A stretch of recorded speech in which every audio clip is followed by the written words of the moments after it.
Winston S. Churchill, The World Crisis, Volume 2, Chapter 17, After the Landing.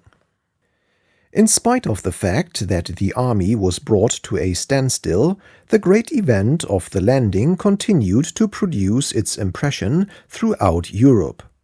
Italy, Greece, Romania, Bulgaria assumed that now that large Allied forces were definitely ashore, they could and would be reinforced from the sea until the Turkish resistance was overcome. The Italian momentum towards war proceeded unchecked, and the Balkan states continued in an attitude of strained expectancy. At home, the growing political crisis underwent a distinct setback. The leaders of the opposition had been advised by high authorities in France that the operation of landing would fail and that the troops would be repulsed at the beaches with disastrous slaughter. They were of course greatly relieved when these predictions were falsified, and there was for the moment a corresponding easement of tension. On May 5, while the battle on the peninsula was still undecided, I had to go to Paris for a purpose of great importance. The negotiations with Italy, which had been proceeding during March and April, had, in its last fortnight, assumed a decisive character. On April 26, the Treaty of London, by which Italy agreed to come into the war, had been signed. On May 4, Italy denounced the Triple Alliance, and thereby made public her change of policy. Sir Edward Grey had, on medical advice, taken a brief spell of rest at the beginning of April, and the Prime Minister, for 10 days, grasped the Italian business in his own hands with downright vigor. On the Foreign Secretary's return, the advantage gained had been zealously pursued. The terms of the secret treaty, which resulted in the entry of Italy into the war, have long since been made public. They reveal with painful clearness the desperate need of the three allies at this juncture. Locked in the deadly struggle, with the danger of the Russian collapse staring them in the face, and with their own very existence at stake, neither Britain nor France was inclined to be particular about the price they would pay or promise to pay for the accession of the alliance of a new first-class power. The Italian negotiators, deeply conscious of our anxiety, were determined to make the most advantageous bargain they could for their country. The territorial gains which Italy was to receive on her frontiers in the Adriatic and from the Turkish Empire were tremendous. These political prizes were to be supplemented by military and naval conventions of the utmost importance. The British fleet was actively to cooperate with the Italians in the Adriatic, and the Russians were to continue a vigorous offensive with at least 500,000 men against Austria in Galicia. Thus guaranteed both by sea and land, Italy seemed safe to advance and appropriate the enormous prices for which she had stipulated. The hopes and calculations which inspired these arrangements were soon to be falsified. Those who launch out upon the stormy voyage of war can never tell beforehand what its length or fortunes will be, or in what port they will at last drop anchor. Within a fortnight of the signature of the military convention, Mackensen had fallen upon the Russians along the Dunajec. The Battle of Gorlice-Tarnow had been fought, and the Russian armies were everywhere in retreat and recoil. The apparition of Yugoslavia as a strong new power at the end of the war rendered the conditions which Italy had exacted in the Adriatic obviously inapplicable. And lastly, Turkey, beaten in the war, has risen resuscitated and virtually intact from the disasters of the peace. It was not to an easy war of limited liability and great material gains that Italian statesmen were to send their countrymen. Italy, like the other great combatants, was to be drenched with blood and tears. Year after year, her soil invaded, her manhood shorn away, her treasure spent, her life and honor in jeopardy. Must she struggle on to a victory which was to bring no complete satisfaction to her ambitions? But though the calculations of statesmen had failed, the generous heart of the Italian nation proved not unequal to the long trials and disappointments of the struggle, nor unworthy to sustain amid its mocking fortunes the ancient fame of Rome. As it seemed vital that no hitch nor delay should obstruct the signing of the Naval Convention, I proceeded to Paris armed on behalf of the Admiralty with plenary powers. The Italian apprehension was that if, as the result of victory, Russia established herself at Constantinople, and if Serbia also gained a great increase of territory, these combined Slavonic powers would develop a strong naval base on or off the Dalmatian coast. The prospect which had arisen from the Dardanelles operations of Russia possessing Constantinople forced Italy to make the greatest exertions to secure her own position in the Adriatic, which would have been irretrievably compromised by an Allied victory in which Italy had taken no part. We therefore spent 2 days in intricate discussions between the French and the Italians about the naval bases which Italy was to secure on the Dalmatian coast in the treaties following a victorious war. Among these, their most important claim was for what was called the Canal of Sabioncello. This strip of good anchorage for the largest vessels between two long islands, out of gunfire from the shore and halfway down the Adriatic, presented indeed every ideal condition for an Italian naval base. But there were many other claims, and whenever the discussion seemed to prove discouraging to the Italians, we threw the British trident into the scale, offering to agree to the request not only for cruisers and flotillas, but for a squadron of battleships as well. Since it seemed that Admiral de Robeck had definitely abandoned the attempt to force the Dardanelles, his fleet had clearly ships to spare. In the end, a complete agreement was reached between the naval authorities of the three countries.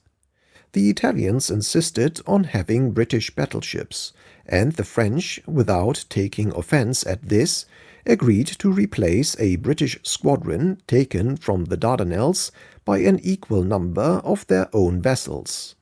I left Paris early on the morning of the 7th, intending to pass a day at Sir John French's headquarters on my way back to England. Arrived at Saint-Omer on the evening of the 7th, I learned 2 things. Sir Ian Hamilton's telegrams showed that he was in full battle and that no decision was yet manifest on the peninsula. Secondly, Sir John French intended to begin a general attack directed against the Aubers Ridge, in conjunction with the French army operating on his right against the Souchez position. And this momentous event was fixed for daybreak on the 9th. I therefore stayed to see one battle, glad to keep my mind off the other. As the reader is aware, I was at this time convinced that the task set to the British and French troops was impossible. The Germans in their front were almost equal in strength, intensely fortified and fully prepared. The preliminary wire-cutting by shrapnel bombardment had shown them exactly the gaps through which the assaulting troops were to be launched, and one could not doubt that every preparation had been made to mow them down.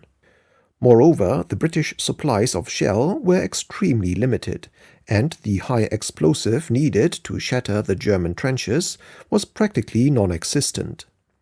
I made every effort in my power without incurring unjustifiable risks to view the battle.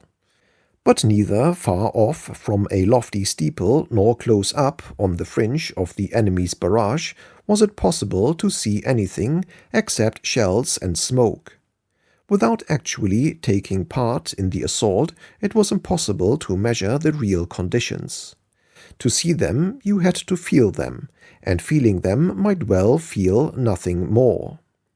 To stand outside was to see nothing. To plunge in was to be dominated by personal experiences of an absorbing kind. This was one of the cruelest features of the war. Many of the generals in the higher commands did not know the conditions with which their troops were ordered to contend, nor were they in a position to devise the remedies which could have helped them. On the evening of this day I witnessed also the hideous spectacle of a large casualty-clearing station in the height of a battle. More than 1,000 men, suffering from every form of horrible injury, seared, torn, pierced, choking, dying, were being sorted according to their miseries into the different parts of the convent at Merville. At the entrance, the arrival and departure of the motor ambulances, each with its 4 or 5 shattered and tortured beings, was incessant. From the back door, corpses were being carried out at brief intervals to a burying party constantly at work. One room was filled to overflowing with cases not worth sending any farther, cases whose hopelessness excluded them from priority in operations. Other rooms were filled with walking wounded, all in much pain, but most in good spirits. For these, a cup of tea, a cigarette, and another long motor journey were reserved. An unbroken file of urgent and critical cases were pressed towards the operating room, the door of which was wide open and revealed, as I passed, the terrible spectacle of a man being trepanned. Everywhere was blood and bloody rags. Outside, in the quadrangle, the drumming thunder of the cannonade proclaimed that the process of death and mutilation was still at its height. In these days also came in the news of the sinking of the Lusitania. This gigantic liner had for some months definitely returned to passenger service, and had made several round trips across the Atlantic in that capacity. In the first week of May she was returning to Liverpool from New York, having on board nearly 2,000 persons, all non-combatants, British and American.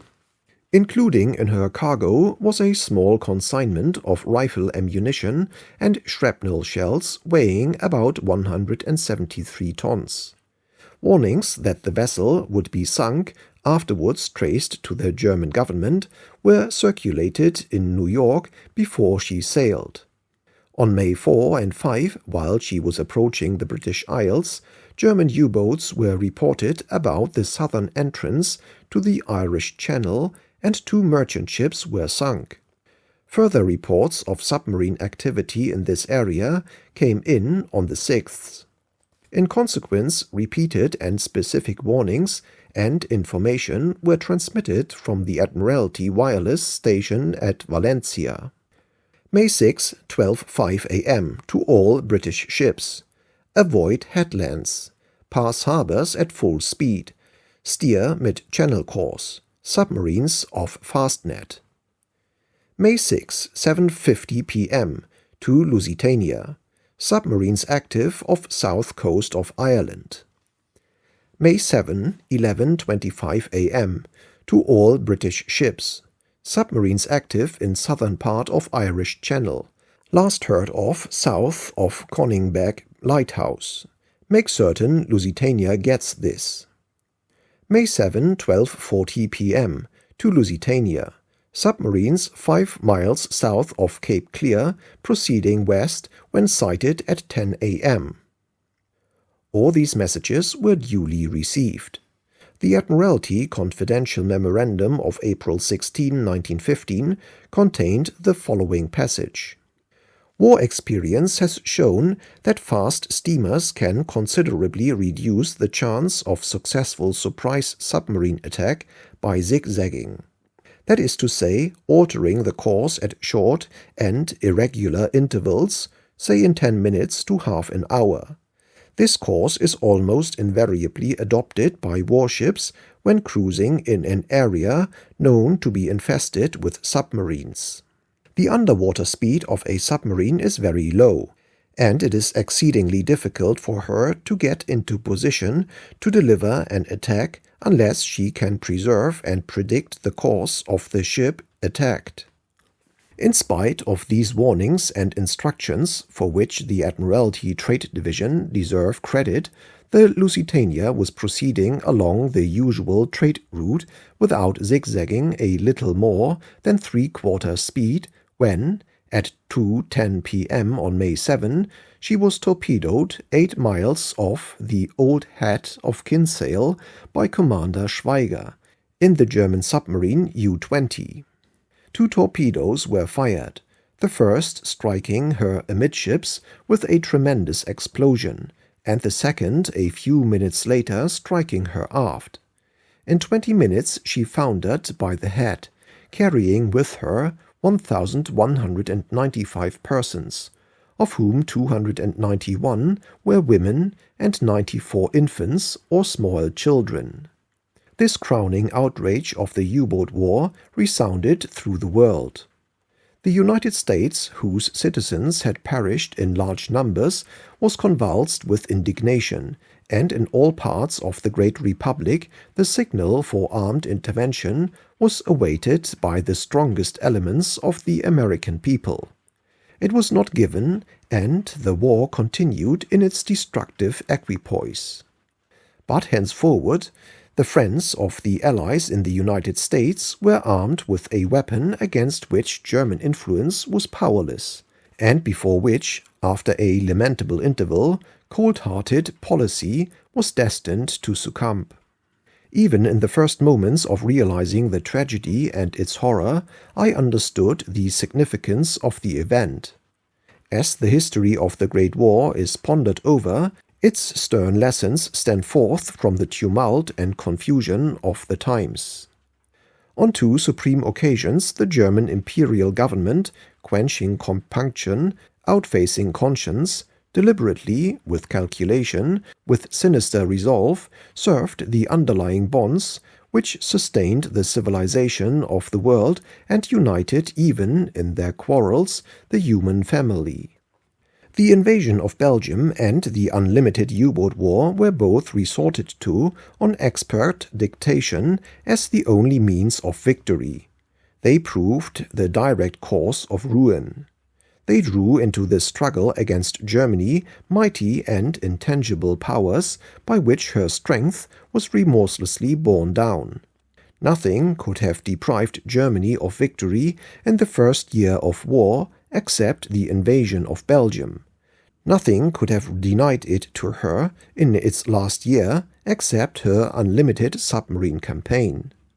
Not to the number of her enemies, nor to their resources or wisdom, not to the mistakes of her admirals and generals in open battle, not to the weakness of her allies, not assuredly to any fault in the valor or loyalty of her population or her armies, but only to these 2 grand crimes and blunders of history were her undoing and our salvation due. Meanwhile, in the flagship at the Dardanelles, the most vehement discussion had been taking place. Since March 18, 2 distinct currents of opinion had flowed in high naval circles. The forward school had been more than ever convinced that the quelling of the forts, the sweeping of the minefield, and ultimately the forcing of the straits were practicable operations. They had no doubt whatever that the fleet could make its way through into the Marmora. They had continually impressed upon the admiral the duty of the navy to attempt this task. Grieved beyond measure at the cruel losses that the army had sustained, out of all proportion to anything expected, they felt it almost unendurable that the Navy should sit helpless and inactive after the orders they had received and the undertakings made on their behalf. They therefore pressed their chief to propose to the Admiralty the renewal of the naval attack. All these pressures and the spectacle of the army's torment produced their effect upon a man of the courage and quality of Admiral de Robeck. He finally resolved to send a telegram to the Admiralty expressing his willingness to renew the naval attack.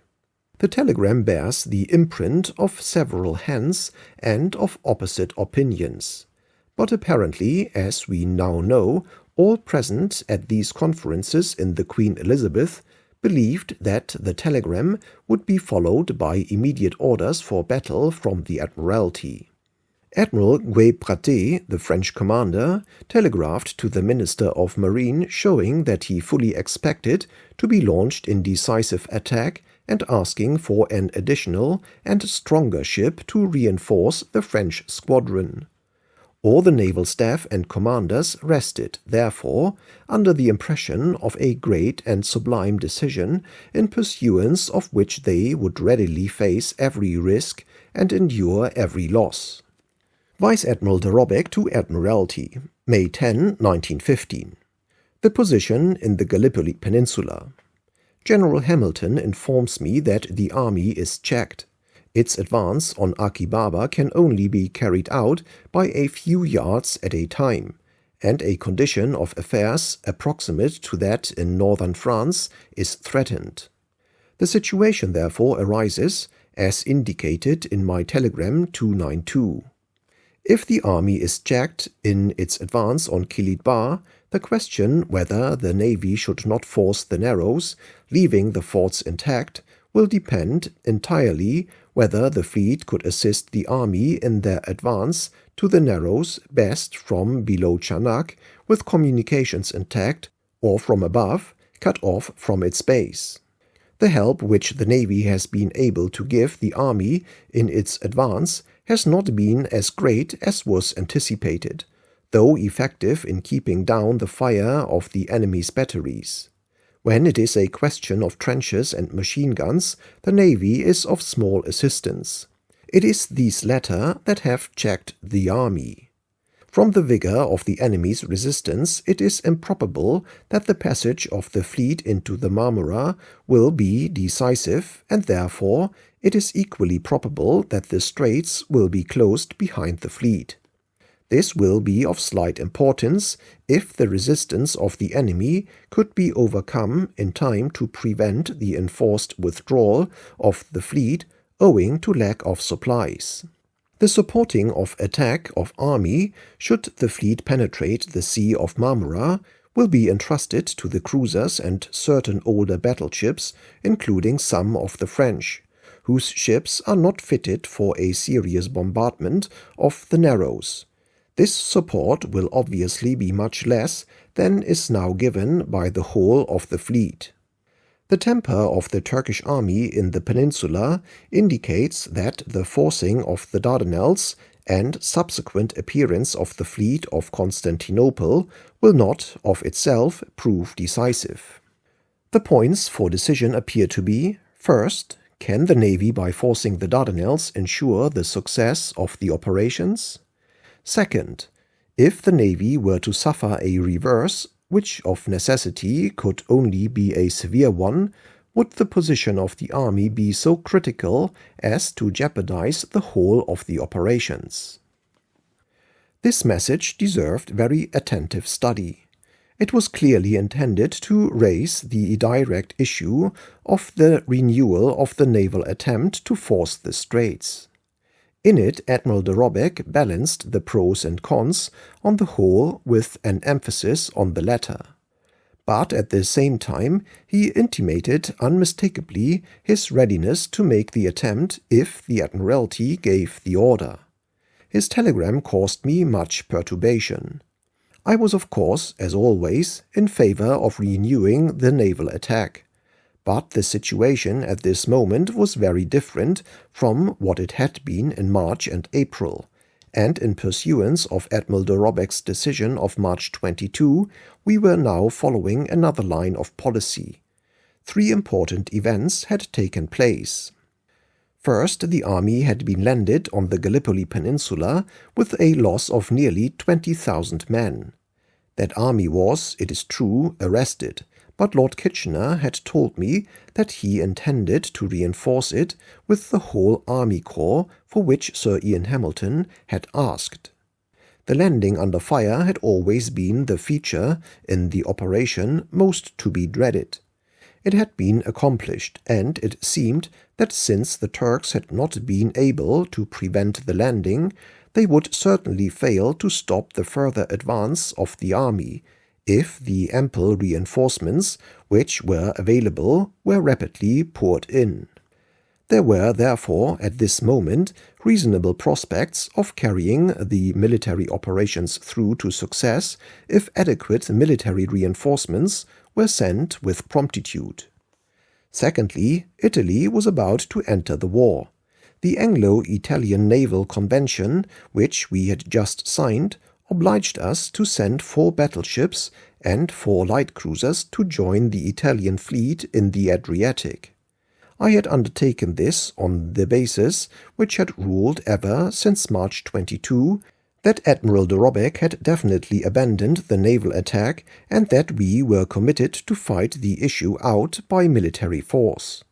The withdrawal of these ships from Admiral de Robbeck's fleet, although mitigated by French reinforcements, was incompatible with a decision to make a determined or even desperate effort to force the Dardanelles by ships alone. Thirdly, what we had so long dreaded had at last come to pass. The German submarines had arrived in the Aegean. 1 or perhaps 2 or even 3 were reported on different occasions in the neighborhood of the Dardanelles. The position of the Queen Elizabeth became one of exceptional danger, and the security of the whole fleet at the Dardanelles was affected to an extent which could not be readily measured. Moreover, if the fleet succeeded in forcing the passage and arrived in the Marmora, it would be harassed in that sea by German submarines. Though this fact was not conclusive, the action of the fleet would be impeded, and, on the assumption that the straits closed up behind it, its effective strategic life would be to a certain extent curtailed. Furthermore, the responsibilities of the fleet, now that the army was landed and heavily engaged, were very greatly increased. As Admiral Oliver pithily put it, on March 18 the fleet was single, now it has a wife on shore. All these considerations were present in my mind. Their cumulative effect was very great. Of course, if Admiral de Robbeck continued willing to make a decisive attack, it would be possible in a few weeks to recreate the conditions which would enable him to do so. Our naval resources were enormous and increasing almost daily. We could by the middle of June have raised his fleet to a greater strength than ever, and have perfected in every detail the preparations for the attempt. Moreover, by then we should have known where we stood with the German submarines in the Aegean and what that menace amounted to. For the moment, however, the arguments against decisive naval action were very weighty. On the other hand, I was extremely anxious for a limited operation. I wished the fleet to engage the forts at the Narrows and thus test the reports which we had received about the shortage of ammunition. Under cover of this engagement, I wished the Cadiz minefield to be swept and got out of the way. These were perfectly feasible operations now that the minesweeping force was thoroughly organized, and the Dardanelles fleet, although reduced, was ample for their purpose. The elimination of the Cadiz minefield would in itself begin to imperil the communications of the army the Turks were building up on the peninsula. I could see, however, that Lord Fisher was under considerable strain. His 74 years lay heavy upon him. During my absence in Paris upon the negotiations for the Anglo-Italian Naval Convention, he had shown great nervous exhaustion. He had evinced unconcealed distress and anxiety at being left alone in sole charge of the Admiralty. There is no doubt that the old admiral was worried almost out of his wits by the immense pressure of the times and by the course events had taken. Admiral de Robecque's telegram distressed him extremely. He expected to be confronted with the demand he hated most and dreaded most, the renewal of the naval battle and fighting the matter out to a conclusion. On the morning of the 11th, we discussed the situation together. I endeavored repeatedly to make it clear that all I wanted was the sweeping of the Kefes minefield under cover of a renewed engagement of the forts at the Narrows, and that I had no idea of pressing for a decisive effort to force the straits and penetrate the Marmora. However, I failed to remove his anxieties. No doubt he felt that if the operation were successful, the case for the main thrust in a subsequent stage would be enormously strengthened. And no doubt this was true. The Kefes minefield was his as well as the Turks' first line of defense. After our conversation, the following letters passed between us. May 11, 1915. Dear Winston, with much reluctance, in view of our conversation of this morning, I feel compelled to send you the enclosed formal memorandum of my views respecting the Dardanelles, as it is essential that on so vital a point I should not leave you in any doubt as to my opinion. Yours, Fisher. I have had no communication with Sir Arthur Wilson or Sir Henry Jackson on the subject whatever. May 11, 1915. Secret. To First Lord. In view of the recent intelligence of the position of affairs at the Dardanelles, I desire formally to put on record my views as to the subsequent progress of the operations. This is necessary because of the suggestion that you have made to me that it may be expedient and a wise operation of war that the fleet should again essay to attack or rush the Dardanelles forts without assistance from the army. Our deliberations on the subject of these operations have been conducted either in personal conference or by the interchange of informal notes, and there is therefore no official record of the views that I have from time to time expressed. Although I have acquiesced in each stage of the operations up to the present, largely on account of considerations of political expediency and the political advantage which those whose business it is to judge of these matters have assured me would accrue from success, or even partial success, I have clearly expressed my opinion that I did not consider the original attempt to force the Dardanelles with the fleet alone was a practicable operation. I have always insisted that the North Sea is the proper theatre of operations of our fleet, since there alone is it possible for the enemy to cause us irreparable disaster or for us to gain a decisive victory.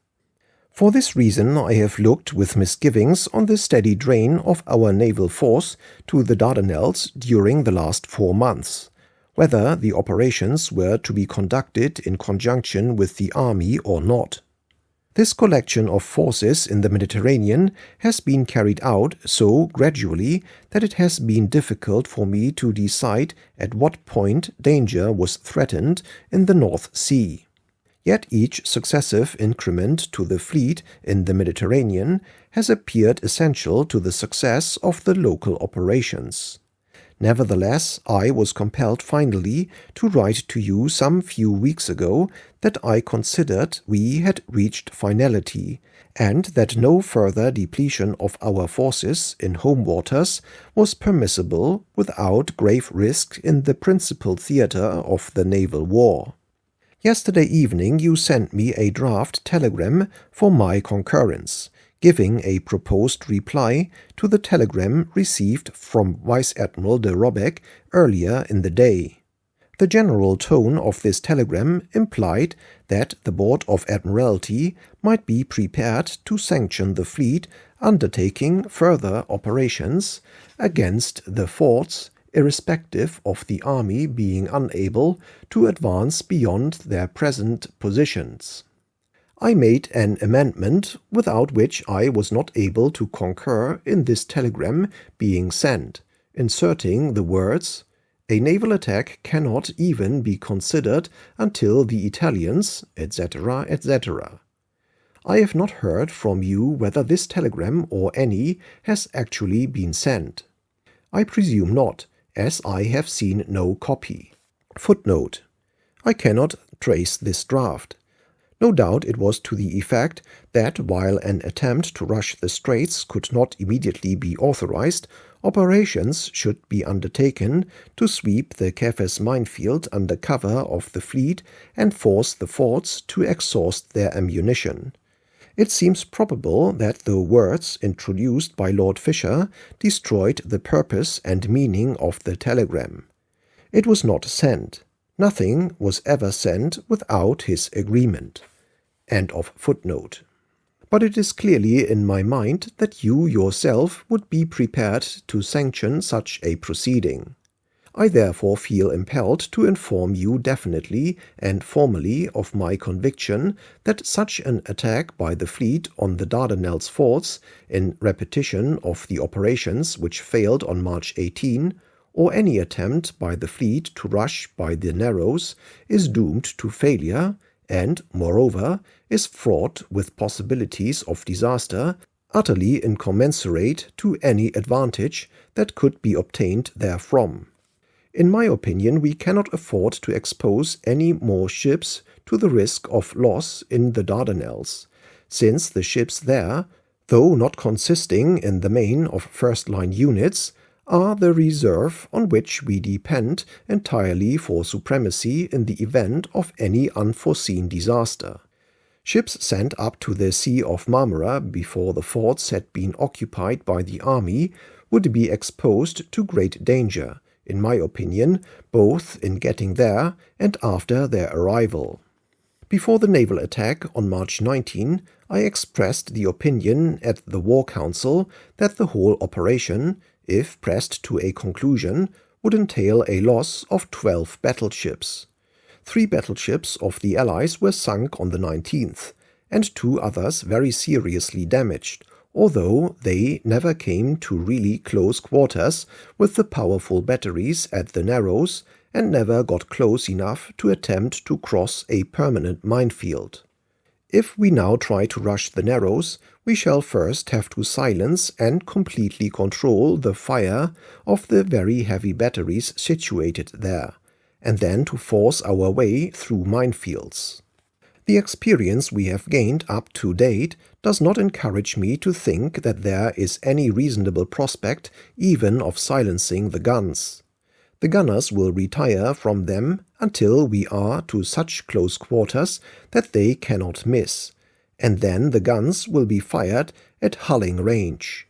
The sweeping of the mines in the Narrows is an operation which, in my opinion, experience has shown not to be possible, even after the batteries have been silenced, until the heights on either side have been occupied by the military.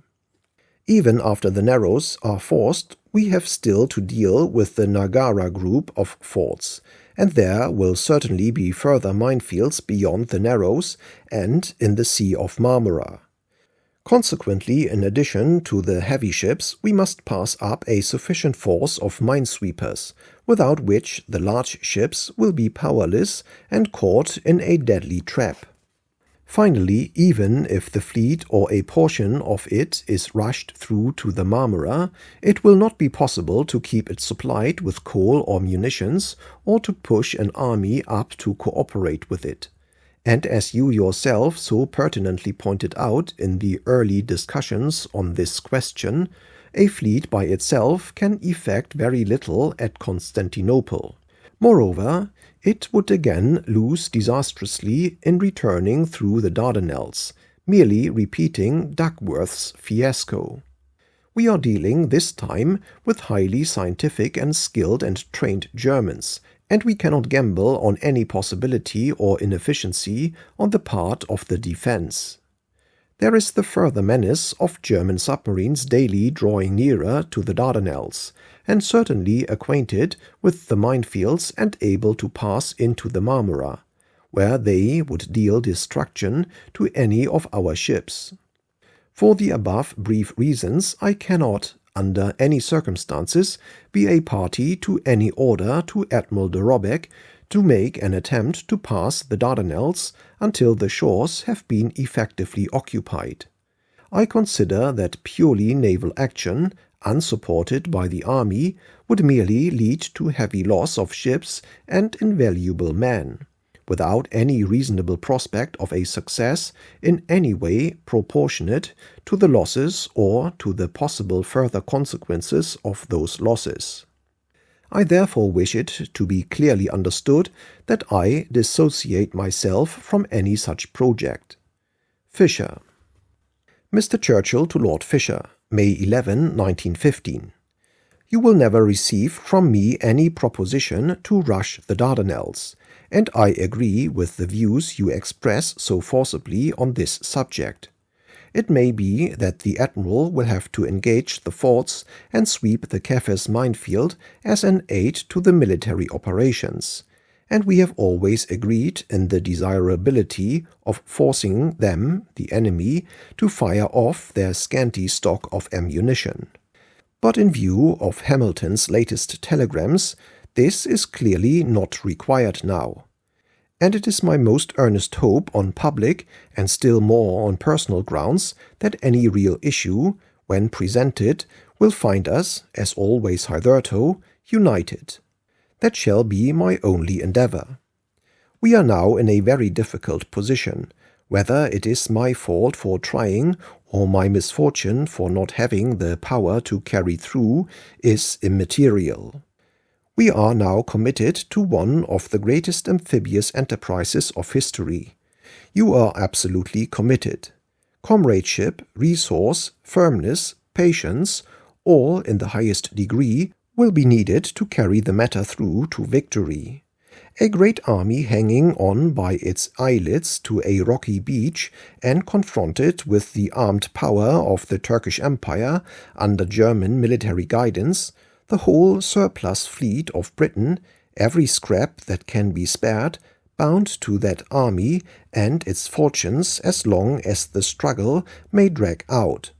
The apparition of the long-feared submarine, our many needs and obligations, the measureless advantages, probably decisive on the whole war, to be gained by success.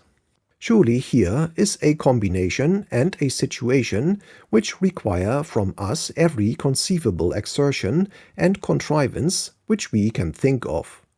I beg you to lend your whole aid and goodwill, and ultimately then success is certain. Lord Fisher to Mr. Churchill, May 12, 1915. Until the military operations have effectively occupied the shores of the Narrows, etc., no naval attack on the minefields can take place. But your letter does not repudiate this, and therefore, in view of our joint conversation with the Prime Minister prior to March 18, I have sent him a copy of my memorandum to you. With reference to your remark that I am absolutely committed, I have only to say that you must know, as the Prime Minister also, that my unwilling acquiescence did not extend to such a further gamble as any repetition of March 18 until the army had done their part. Thus it will be seen that never after March 22 were the Admiralty and the Naval Commander-in-Chief able to come to a simultaneous resolve to attack. On the 21st all were united. Thereafter, when one was hot, the other was cold. On March 23 and 24 the Admiralty, without issuing actual orders, pressed strongly for the attack, and the Admiral on the spot said no. On May 10, the Admiral on the spot was willing, but the Admiralty said no. On August 18, under the impression of the disaster at Suvla Bay, the Admiralty raised the question again and authorized the Admiral to use his old battleships to the fullest extent, and the Admiral met them by a reasoned but decisive refusal. Lastly, in the advent of the final evacuation, Admiral Wemyss, who had succeeded to the command, armed with plans drawn up in the most complete detail by Commodore Keyes for forcing the straits, made vehement appeals for sanction to execute them, and this time the Admiralty refused. The bad news which came in from Russia, from France, and from the Dardanelles at this time, and the impression I had sustained while with the army, led me to issue the following General Minute to all Admiralty departments. Secretary and members of the Board, May 11, 1915. Please inform all heads of departments in the Admiralty that, for the present, it is to be assumed that the war will not end before December 31, 1916. All Admiralty arrangements and plans should be prepared on this basis, and any measures for the strengthening of our naval power, which will become effective before that date, may be considered. This applies to all questions of personnel, ships, armaments, and stores, and to the organization and maintenance of the fleet and dockyards, which must be adapted to a long period of continually developing strength without undue strain. I await proposals from all departments for the development and expansion of their activities. Winston S. Churchill. I also minuted Director of Transports. May 11, 1915. You have been told to make arrangements for carrying 3 infantry brigades of a division plus 1,000 drafts with their first-line transports and horses to the Dardanelles, starting on the 17th instant at the latest, and employing for this purpose, among other vessels, the Aquitania and the Mauritania.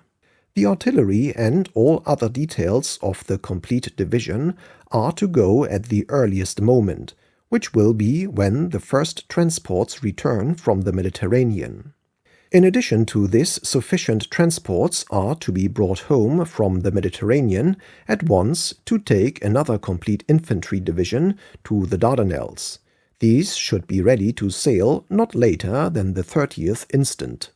Submit at once your scheme for these movements, notifying the military authorities, and taking all necessary steps in anticipation of further sanction. Winston S. Churchill. On the night of May 12th, the Goliath was torpedoed and sunk in the Dardanelles by a Turkish destroyer manned by a German crew. This event determined Lord Fisher to bring the Queen Elizabeth home, and he made upon me a most strenuous counter-demand to that effect. I did not myself object to this. The first 2 14-inch gun monitors, then named Stonewall Jackson and Admiral Farragut, were now ready, and I agreed with the First Sea Lord that the Queen Elizabeth should return, if they and other monitors, 2 battleships of the Duncan class, and certain additional vessels were sent to replace her. He was very much relieved at this and was grateful. The position into which we had got was most painful. He wished at all costs to cut the loss and come away from the hated scene. I was bound not only by every conviction, but by every call of honor, to press the enterprise and sustain our struggling army to the full. I had now to break the news to Lord Kitchener. I invited him to come to a conference at the Admiralty on the evening of May 13. We sat round the octagonal table, Lord Kitchener on my left, Lord Fisher on my right, together with various other officers of high rank. As soon as Lord Kitchener realized that the Admiralty were going to withdraw the Queen Elizabeth, he became extremely angry. His habitual composure in trying ordeals left him. He protested vehemently against what he considered the desertion of the army at its most critical moment. On the other side, Lord Fisher flew into an even greater fury. The Queen Elizabeth would come home. She would come home at once. She would come home that night, or he would walk out of the Admiralty then and there. Could we but have exchanged the positions of these two potentates at this juncture, have let Kitchener hold the Admiralty to its task, and sent Fisher to the War Office to slam in the reinforcements, both would have been happy, and all would have been well. Such solutions were beyond us. I stood by my agreement with the First Sea Lord, and did my utmost to explain to Lord Kitchener that the monitors would give equally good support, with far less risk to naval strength. I recounted to him the vessels we had sending, and offered him the most solemn guarantees, in which I was supported by the naval staff, of our resolve to sustain the army by the most effectual means. I thought he was to some extent reassured before he left. The orders to the Queen Elizabeth went accordingly.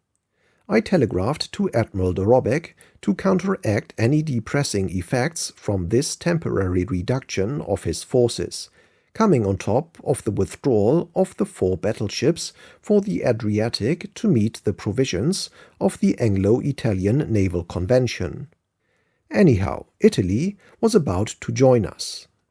A powerful fleet and a regular army of nearly 2 million men were about to be hurled into the scale against the Teutonic powers.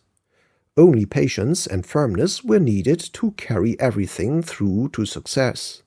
It was plainly impossible, in view of the withdrawal of ships, to make an immediate renewal of the naval attack. I therefore agreed with Lord Fisher in the following series of telegrams. Admiralty to Vice Admiral de Robeck. 2 more infantry divisions with other reinforcements leave about 17th and 30th. Meanwhile, arrival of German submarines in Turkish waters makes it undesirable to expose Queen Elizabeth.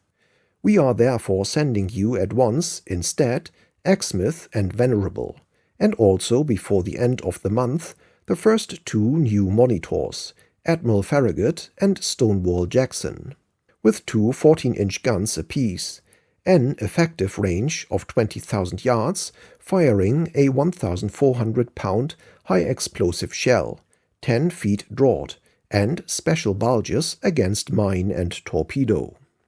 You will be able to use the 2 monitors much more freely for all purposes, as they have been specially built for this work. Queen Elizabeth is to sail for home at once with all dispatch and utmost secrecy. You should make out she has gone to Malta for a few days and will return. Secondly, an Anglo-Franco-Italian naval convention has been signed which requires us to provide 4 battleships for service with the Italian fleet as soon as the French squadron, under your command, is raised to a total of 6 battleships. Queen, London, Implacable, Prince of Wales, under Rear Admiral Thursby, will, as soon as the French ships arrive, proceed to Malta in readiness for service with the Italian fleet in the Adriatic. Thirdly, a aforesaid convention also provides that 4 British light cruisers from your fleet are to go to Malta for service in the Adriatic as soon as the French cruisers under your command reach total of 4. Independently of this, we are sending you Cornwall and Chatham. Names of French vessels and dates of arrival will be telegraphed to you later. It is probable they will arrive before June 1. The utmost secrecy is to be observed in all these rearrangements, and no one except General Hamilton and your Chief of Staff is to be informed until actual movements take place. Admiralty to Vice Admiral de Robeck, May 12, 1915, 9:50 p.m. 329. Personal and secret, from First Lord. I hope you will not be discouraged by the recall of the Queen Elizabeth and the unavoidable changes in your fleet consequent on the Italian Convention. The 2 monitors will go anywhere, and you will be able to use them with freedom. They are the last word in bombarding vessels. I am determined to support you and the army in every way to the end of your task, and I am quite sure that the result will amply repay the sacrifices and anxieties of the struggle. Admiralty to Vice Admiral de Robeck, May 13, 1915, 8:40 p.m. 343. From First Lord. Secret and personal. Your 490. We think the moment for an independent naval attempt to force the Narrows has passed, and will not arise again under present conditions. The army is now landed, large reinforcements are being sent, and there can be no doubt that with time and patience the Kilid Bar Plateau will be taken. Your role is therefore to support the army in its costly but sure advance, and to reserve your strength to deal with the situation which will arise later when the army has succeeded with your aid in its task. We are going to send you the first 6 monitors as they are delivered, and you will find them far better adapted to this special work than the old battleships. You will later receive telegrams about increased provision of nets against submarines, about fitting special anti-mine protection to some of your battleships, and about landing heavy guns. On these telegrams, the last we ever sent together, Lord Fisher and I parted for the night.